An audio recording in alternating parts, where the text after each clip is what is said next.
स्वच्छ सर्वेक्षणात पुणे महापालिका देशात 8वी तर पिंपरी चिंचवडला 7वं मानांकन। स्वच्छ सर्वेक्षणात पुण्याचं स्थान उंचावलं। पुणे विमानतळ परिसर होणार स्वच्छ। परिसर स्वच्छतेसाठी नोडल अधिकाऱ्यासह सफाई सेवकांच्या पथकाची नेमणूक। विमानतळ परिसरात कचरा टाकला जाणार नाही या दृष्टीने उपाययोजना करण्यास सुरुवात। पुरंदर विमानतळासाठी पॅकेज निश्चित। जमीन देणाऱ्या शेतकऱ्यांना 10% भूखंड आणि 4 पट रक्कम देणार। मुख्यमंत्र्यांच्या उपस्थितीत बैठकीत निर्णय। पुण्यात संतश्रेष्ठ ज्ञानेश्वर महाराज आणि संत शिरोमणी तुकाराम महाराज पालखी सोहळ्याची परतवारी। दोन्ही पालख्यांचा पुण्यात मुक्काम।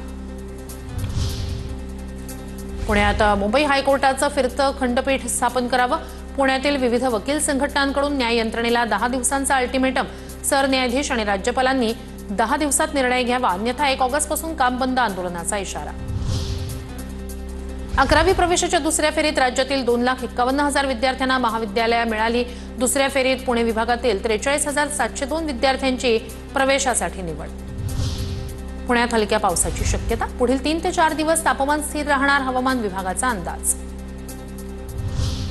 आळंदीत उद्यापासून वारकरी आणि कीर्तनकार यांची 2 दिवसाची गोलमेज परिषद होणार। राज्यभरातून 60 कीर्तनकार आणि 150 सरपंच सहभागी होणार। आळंदीतील डॉ. Vishwanath Karad world peace school इथे परिषदेचं आयोजन।